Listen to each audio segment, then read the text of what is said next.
Welcome to Lesson 1 of Sustainability Reporting using the ISSB Standards. In this lesson, we will introduce the background knowledge and context you will need in order to understand and use the ISSB Standards. First, we will talk about the history of sustainability reporting and why there are so many frameworks and standards being used. We will also define some of the terms you will hear very often in this course. We will then discuss the two types of materiality assessment used in sustainability reporting: impact materiality and financial materiality. This is also known as the inside-out and outside-in approaches. These approaches help the preparer to decide what topics and data to include in a sustainability report. Next, we will discuss how sustainability issues can be generic to any company or be industry-specific. We will talk about how the ISSB standards handles both. Once these relevant background information have been introduced, we will explain why the IFRS Foundation is consolidating the various standards and frameworks. Lastly, we will talk about where the ISSB standards are being adopted, the global trend towards mandatory reporting for sustainability disclosures, and how the standards is expected to evolve and expand over time. So how did sustainability reporting start for businesses? In 1953, economist and academic Howard Bowen wrote a book about business ethics and the social responsibilities of businesses vis-a-vis society. The term, corporate social responsibility, was born. However, the concept of proper reporting standards and frameworks didn't gain momentum until the Exxon Valdez oil spill of 1989. In March 1989, an oil tanker ran aground off the coast of Alaska, spilling her cargo of crude oil into the sea, which created massive pollution and a big cleanup bill. The world witnessed a shocking man-made environmental disaster and started thinking about systematic ways to make private corporations accountable. The Valdez Principles, a set of 10 guidelines to regulate and monitor the conduct of corporations in matters relating to the environment, was established in 1990 as a response. But it wasn't until 1997 that the most used reporting standard today, the Global Reporting Initiative, or GRI, was formed. After its founding, the GRI took another 3 years to release its first sustainability reporting guidelines in the year 2000. But from there, the expansion of the voluntary reporting space became very rapid. The next 20 years saw the emergence of many principles, frameworks and reporting standards. By June 2021, Ernst & Young estimated that there were about 600 different ESG reporting provisions globally, with many having differing interpretations of sustainability. This led to both confusion and a resource strain on companies that were publishing ESG reports. Most companies will use multiple standards and produce thick reports with more than 100 pages. Even though ESG reporting was still largely voluntary at this point, most companies felt compelled to do it because investors, international NGOs and the general public were demanding it. This was, of course, in response to climate change and the increasing awareness of the environmental damage that was coming from commercial activities. But what exactly is ESG? And where did it come from? The term ESG refers to the environmental, social and governance aspects of running a company. It was made popular in 2004 by a UN Global Compact report titled, "Who Cares Wins?" This report encouraged professional investors to take into account these three aspects of a company in addition to financial performance. As issues concerning pollution, human rights and business ethics became increasingly important to both investors and consumers, the term ESG became more and more popular. Soon the acronym CSR faded from use and ESG took over. Many fund managers started using ESG criteria to create new funds and screen investments. However, in more recent years the word sustainability is increasingly being used. So is sustainability different from ESG? With so many different ESG frameworks and standards being used, the terminology and metrics used in this space became more and more confusing. The word sustainability can mean different things to different reporting standards. To the layman, it usually means issues related to the environment and climate change. However, to the GRI standards, sustainability refers to the UN definition, which is meeting the needs of the present without compromising the ability of future generations to meet their own needs. To that end, GRI talks about a company's impact on the economy, environment as well as people, which includes human rights. Somewhat similar to but not quite the same as the three ESG pillars. Sustainability to the ISSB standards, on the other hand, refers to the ability of a company to sustain itself and thrive by managing all of its environmental, social and governance issues well. In that regards, to the ISSB standards, when a company talks about ESG or sustainability reporting, they are one and the same. So you see, even the interpretation of the key word, sustainability, is different for different reporting standards.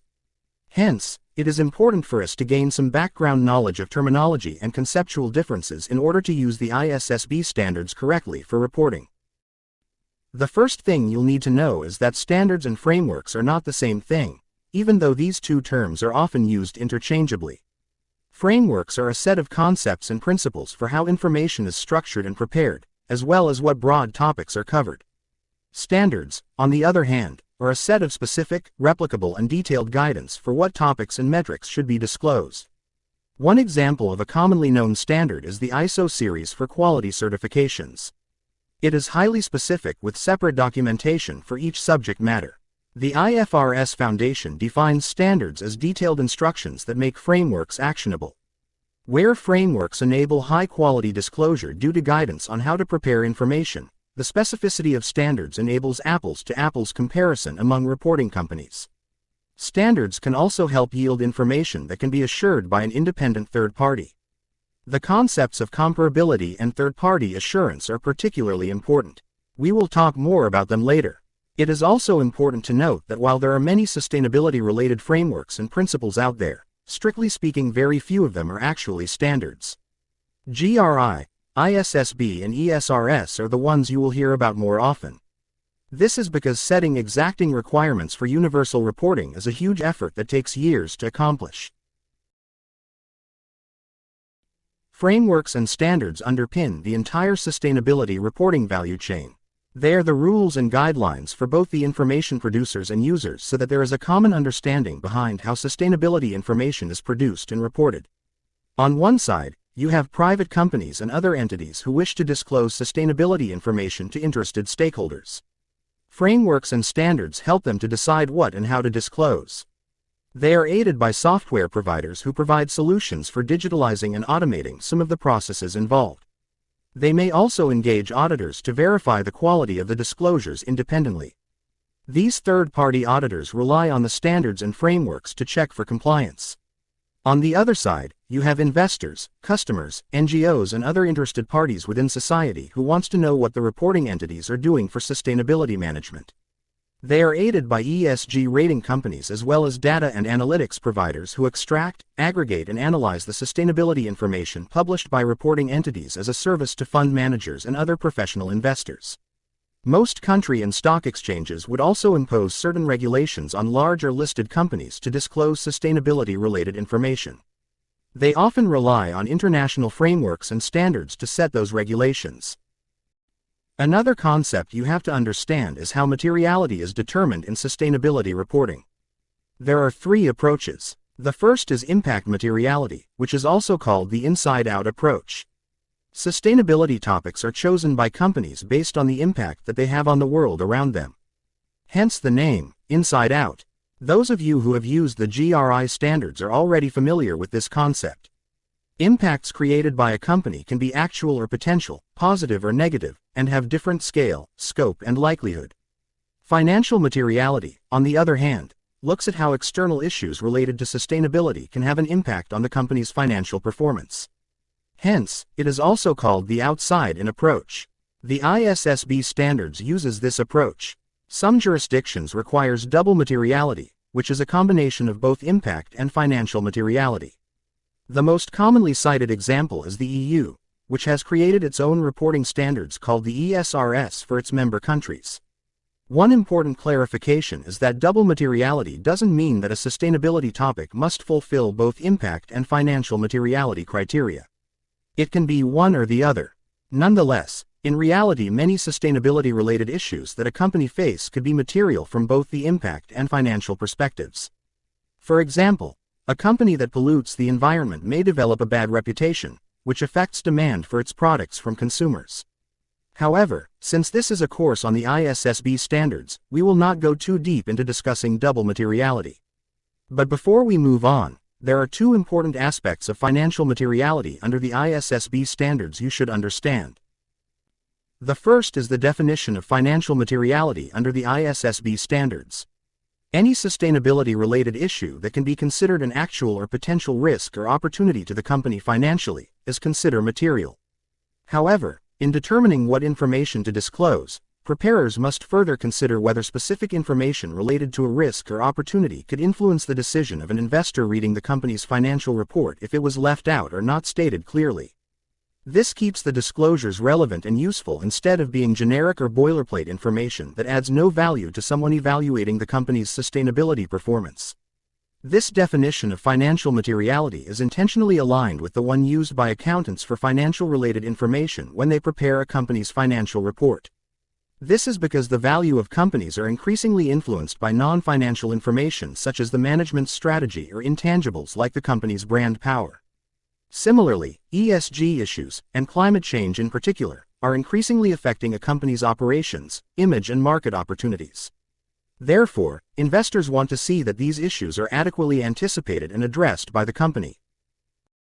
The users of sustainability reports prepared using the ISSB standards are participants of capital markets who are assumed to be reasonably knowledgeable about business, economics, and finance. This includes the credit and equity analysts who could be working for funds or banks. This is unlike the general audience that reports prepared using the GRI standards are meant for. Furthermore, GRI uses impact materiality, which focuses on the company's impact on the external world instead of itself.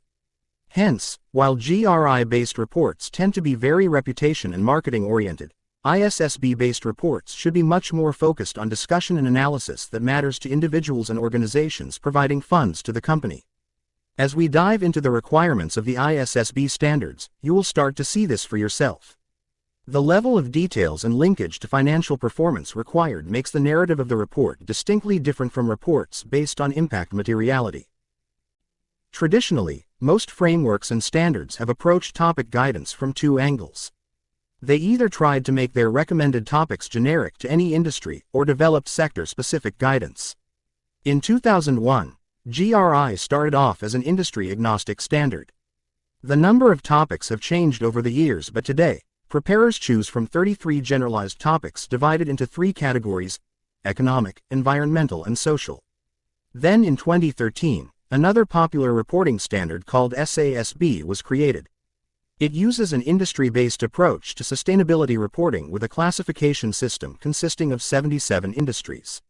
Each has its own reporting standard with disclosure topics that were tailored to the industry. In 2014, GRI announced work on sector standards and released its first in 2021. So far, it has published sector-specific standards for 4 out of the 40 sectors they have identified. ISSB consolidated the SASB standards together with a few others and released the IFRS S1 and S2 standards in June 2023. The IFRS S1 spells out general requirements and an industry-based approach to topic selection, whereas the IFRS S2 is specifically used for climate-related disclosures and includes both cross-industry metrics as well as industry-based metrics that were adapted from SASB. Here's an overview of the topic and sector standards that are available for GRI. The sector standards use topics from the 33 topics standards but also include additional recommendations and disclosures which GRI feel are relevant to that particular industry. Preparers are required to prioritize the use of the sector standards when choosing material topics. This, in effect, helps companies to shortlist the topics quicker and also helps to ensure peers within the same industry report on similar topics, so that their sustainability reports can become more comparable. This course focuses on the ISSB standards, so we will not spend too much time discussing the GRI standards. But it is important to appreciate the differences between the two, as most companies in the world are already using GRI to do voluntary sustainability reporting. So for companies operating in jurisdictions that are adopting the ISSB standards for mandatory reporting, they will have to deal with interoperability issues between the two when adjusting to the new regulations. Let's look at the ISSB standards approach to material topics selection next. We've mentioned that the ISSB standards consolidated the SASB standards, which uses an industry-based approach to determining appropriate topics and disclosures. So we need to discuss SASB a little first to understand how it was originally designed to work. Unlike GRI, the SASB founders took the approach right from the start that sustainability topics should be industry-specific. First, they came up with their own sustainability industry classification system, which they felt could reflect similarities in the sustainability characteristics of different industries better than the existing ways of classification methods. This resulted in a list of 77 industries grouped into 11 sectors. They then used financial materiality to shortlist related topics and metrics for each industry. Each industry had 2 to 12 topics assigned to it, so across the 77 industries there are hundreds of sustainability topics covered. Although ISSB does not publish a full list of all the topics, there are some that are quite generic in nature and tend to appear in many of the industry standards. By fixing the topics and metrics for each industry, ISSB's objective was to make it easier to compare the ESG performance of companies with similar businesses. This is an approach that the ISSB Standards has inherited after consolidating the ISSB Standards. How this works in practice when you do your reporting will become clearer in subsequent lessons. But for now, we need to sidetrack for a moment and talk about why comparability is so important. One of the most difficult issues plaguing sustainability reporting today is the ability to extract information from sustainability reports and analyze it in a consistent manner. Unlike financial accounting, which has evolved over the years to use similar rules and presentation formats across the world, sustainability reporting is still a voluntary activity with no fixed rules or regulatory oversight, until very recently. This makes it very difficult for investors and other stakeholders to assess how reliable the sustainability disclosures are, and whether companies are performing better or worse than their peers. This situation is like a country that has no national curriculum and examinations for their schools. If every school decided their own subjects and what to teach in each, and every teacher set tests and examinations in their own way, then it would be difficult to evaluate the abilities of the students across the school or country. Prior to consolidation among the various standards in the last few years, that was the situation facing sustainability reporting, as companies, investors and regulators alike struggled with too many options for reporting frameworks and standards. The call for consolidation from all sides became really strong in 2020 when the confusion and burden of sustainability reporting became unbearable. Things moved quickly from there, and at COP26 in Glasgow in November 2021, the ISSB was officially launched under the IFRS Foundation. This move was supported by more than 40 central banks, the G7 and G20, IOSCO, FSB, large corporates and chartered accountants. Consolidation soon followed as various standards were quickly absorbed into the ISSB. A key point to note here: the IFRS Foundation sought to consolidate only the investor-focused frameworks and standards, in other words, the ones that use financial materiality. While it will collaborate with other standards using impact or double materiality such as GRI and ESRS to ensure interoperability and reduce the reporting burden of companies, they will remain distinctly different from the ISSB standards for this very reason. But why was the IFRS Foundation chosen to be the one to consolidate and draft a new global baseline for sustainability reporting? The IFRS Foundation traces its heritage back to 100 years of accounting evolution in which standardization and regulation was gradually improved to prevent financial fraud and stock manipulation in the capital markets. IFRS controls the International Accounting Standards Board, or IASB, which sets the IFRS accounting standards used by more than 140 jurisdictions worldwide. The International Sustainability Standards Board, or ISSB, is considered a sister board to the IASB and sets the IFRS Sustainability Disclosure Standards, or the IFRS SDS in short. It is also commonly referred to as the ISSB Standards, after the name of the board, although this isn't the official name. The board members of both boards are experts from various geographies with diverse experiences and have discretion over standards setting.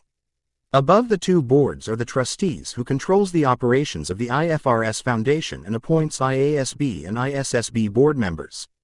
Trustees are luminaries from government and financial industry and drawn from a fair distribution of geographical regions.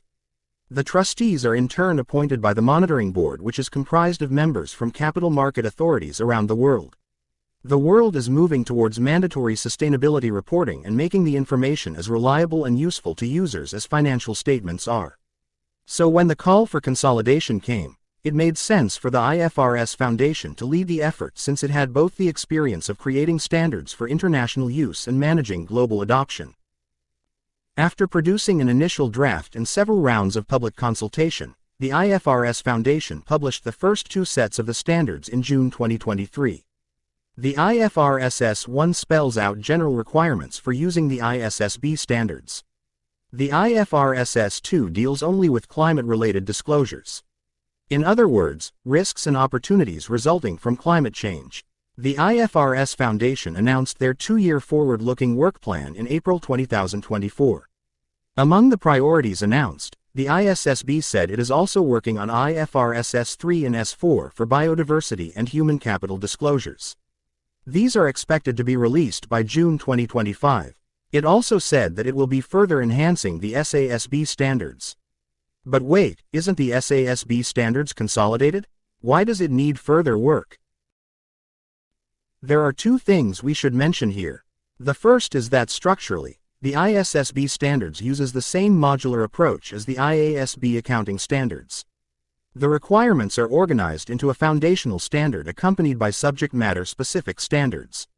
In the case of the ISSB standards, IFRS S1 is the foundational standard, whereas S2 is the first of the subject matter specific standards, which, in this case, is climate-related disclosures. Standards on other sustainability themes will be written and released over time. The themes and their priorities for drafting will be based on user feedback. But during this transition period, which is expected to last years, users are required to use the ISSB standards to assess material topics beyond climate change for disclosure. We will discuss how to do this in the next lesson. Finally, a last note before we move on to the next lesson. Many countries have already adopted or announced plans for adoption of the ISSB standards. However, even as you learn and understand the requirements in this lesson, keep in mind that the ISSB standards was meant to be a global baseline for drafting local rules. This means that each jurisdiction may adjust the standards to suit local circumstances. For example, in the case of South Korea, a third set of requirements in addition to IFRS S1 and S2 was proposed to capture local needs. In the case of Singapore, the use of the ISSB standards is only required for climate-related disclosures. This means that other sustainability topics not related to climate change can be reported using other standards like the GRI. As a global baseline that is still a work in progress, the ISSB standards gives a lot of flexibility to local jurisdictions and reporting companies who adopt it. The wide berth given also makes it challenging to understand and implement. However, this course is designed to help overcome those pain points by distilling and explaining the key information you need to know to draft a compliant report, without having to read the extensive standards documentation. We have come to the end of Lesson 1. Let's summarize the key points to remember from this lesson.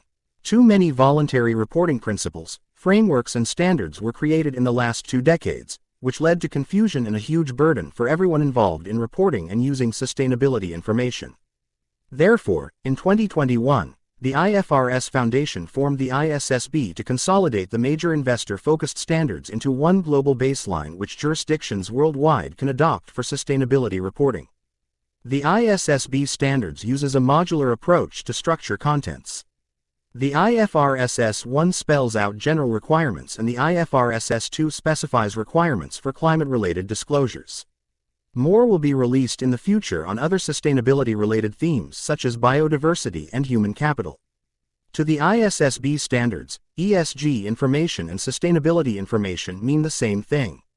The ISSB standards uses financial materiality to assess material ESG topics.